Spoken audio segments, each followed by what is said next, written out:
Postman. यहाँ उपस्थित तात्पुल्य बुजुर्ग, माता बहन, नौजवान साथी, सबको सादर जय गुरुदेव। जय गुरुदेव। आप लोग आगे आ जाओ, आगे काफी जगह है, आ जाओ आगे आ जाइए, आगे आ जाओ।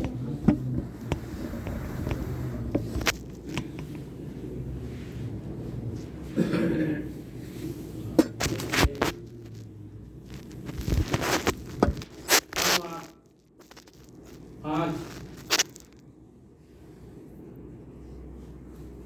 जिस स्थिति में, जिस शरीर में, जिस खोल में बैठे हुए हैं, ये खोल, ये शरीर हमको आपको कैसे मिला है? 4 खान होती हैं, 4 खान, जिनमें बताया कि 4 खान 84 लाख योनियां, 4 खाने और उनमें 84 लाख योनियां बताया। 4 खान कौन सी होती हैं? 4 खाने होती हैं स्थावर खान, उष्मज खान, अंडज खान और पिंडज खान। स्थावर खान के अंदर जितने इस धरती पर पेड़ पौधे, छोटे बड़े जितने भी होते हैं पेड़ पौधे, वो स्थावर खान के अंदर आते हैं और ये 30 लाख प्रकार के होते हैं। कितने? 30 लाख प्रकार के होते हैं। इन सब के अंदर ये जीवात्मा, जो हमारी जीवात्मा ये बैठी हुई है इस मनुष्य शरीर में, ये जीवात्मा 30 लाख प्रकार के जो पेड़ पौधे हैं स्थावर खान के अंदर, उन सब के अंदर ये जीवात्मा हमारी है, क्रम बाई क्रम, एक के बाद एक। जब स्थावर खान 30 लाख प्रकार के पेड़ पौधों के अंदर ये हमारी जीवात्मा गई, और जब ये सजा पूरी हुई, ये हमको किसकी सजा मिली? ये हमको कर्मों की सजा मिली, कि जो हम आज इस मनुष्य शरीर में जो कर्म इकट्ठे कर रहे हैं, जो बोल रहे हैं, धोखा दे रहे हैं, बेईमानी कर रहे हैं, सब आज जितने भी हमारे जो कर्म है, आज जो कर्म इकट्ठा कर रहे हैं, उसकी सजा हमको क्या मिली? कि 84 में स्थावर खान में ये हमारी जीवात्मा चली गई। 60 साल, 70 साल, 80 साल,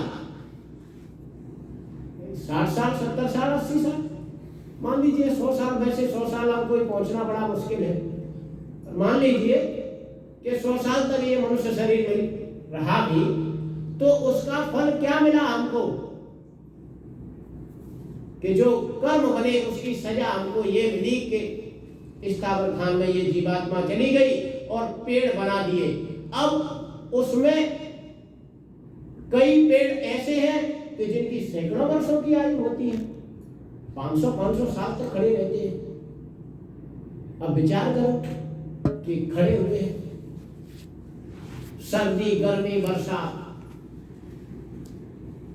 तो ये स्थावर खान के अंदर जो 30 लाख प्रकार के जीव हो, पेड़ पौधे होते हैं, इन सब के अंदर ये हमारी जीवात्मा गुजरी, सब के अंदर ये जीवात्मा गुजरी। उसके बाद में जब ये सजा पूरी हुई स्थावर खान की, उसके बाद उष्मज खान में ये जीवात्मा डाली गई। उष्मज खान होती है कि जो मौसमी जीव होते हैं, जीव जंतु जो मौसम से पैदा होते हैं, ये 27 लाख प्रकार के होते हैं। उष्मज खान के अंदर जो मौसमी जीव होते हैं वो 27 लाख प्रकार के होते हैं, और फिर इसमें जीवात्मा 27 लाख प्रकार के जो जीव हैं, जीव जंतु हैं, उनके अंदर फिर यही जीवात्मा, उनके अंदर, सबके अंदर क्रम बाई क्रम। बताओ, ये हमको विचार करने की बात है कि बताओ कि ये जो कर्म आज मनुष्य शरीर में जो हम कर रहे हैं उसका ये फल। जब उसमज खान की सजा पूरी हुई उसके बाद में फिर अंडज खान, जो जीव अंडे से पैदा होते हैं वो अंडज खान होते हैं। ये 23 लाख प्रकार के होते हैं। 30 और 27 कितने हुए? 57 और 23।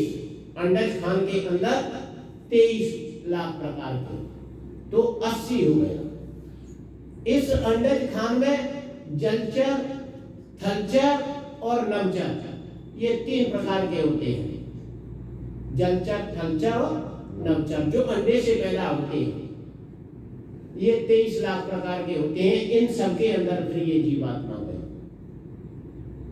और जब ये सजा पूरी हुई अंडज खान की, उसके बाद में फिर पिंडज खान में ये जीवात्मा गई।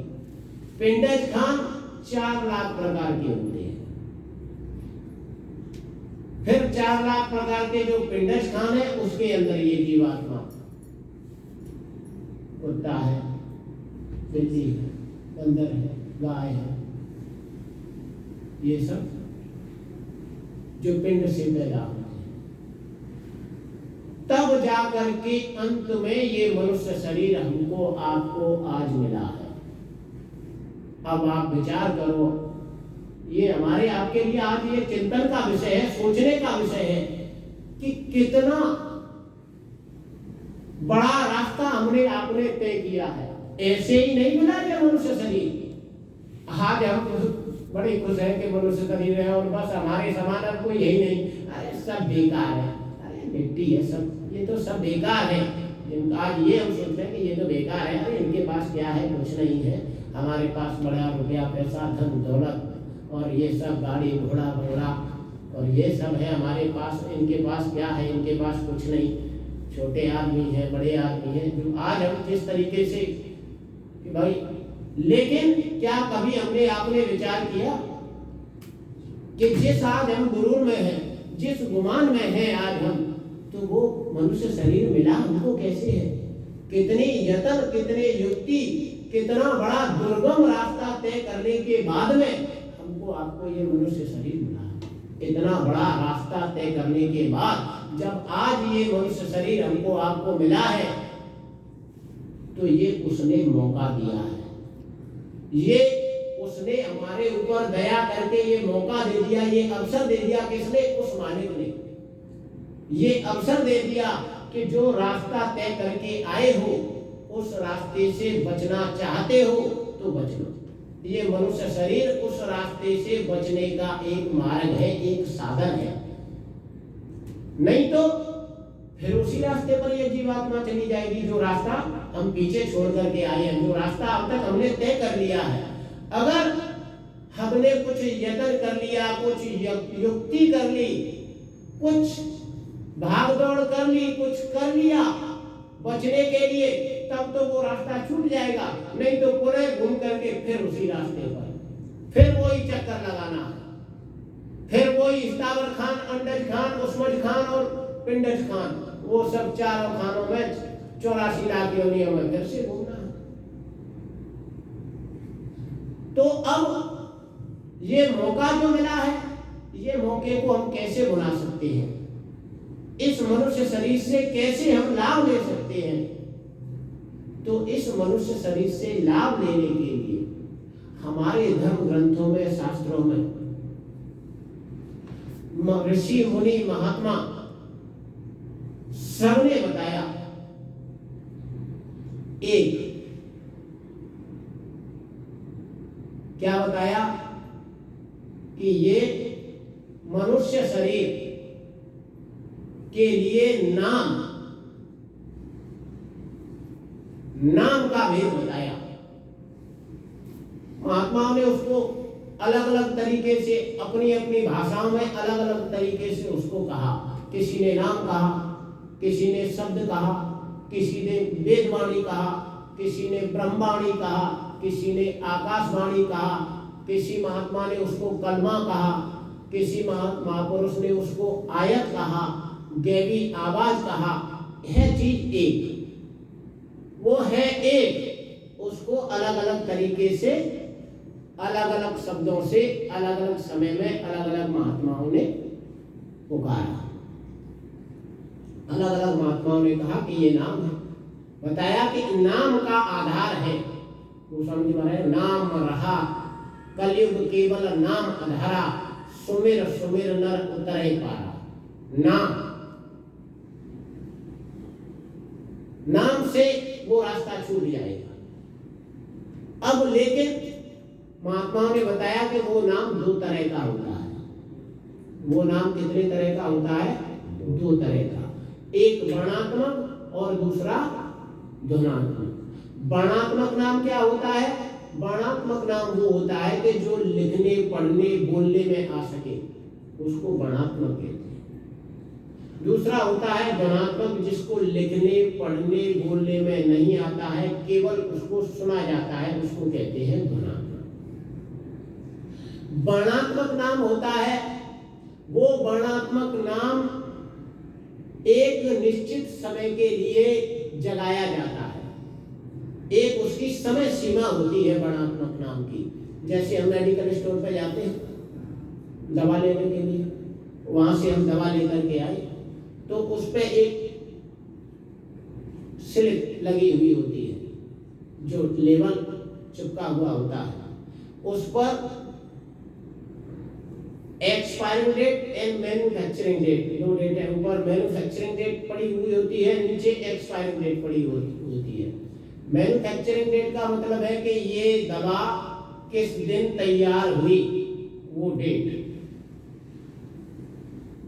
एक्सपायर का मतलब कि ये इतने समय तक, इस तारीख तक ये काम करेगी, इसके बाद इसका असर खत्म हो जाएगा।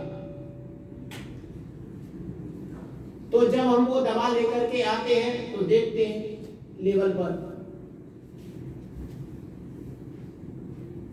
कि एक्सपायर, ये दवा एक्सपायर हो गई, अब ये काम नहीं करेगी। ऐसे ही जब ये कब तय हुआ उस दवा का, जिस दिन उसकी पैकिंग की गई उसी दिन लेबल लगाया गया, उसी दिन ये तय हो गया कि अब ये दवा इस तारीख को बाद ये दवा काम नहीं करेगी, इस तारीख के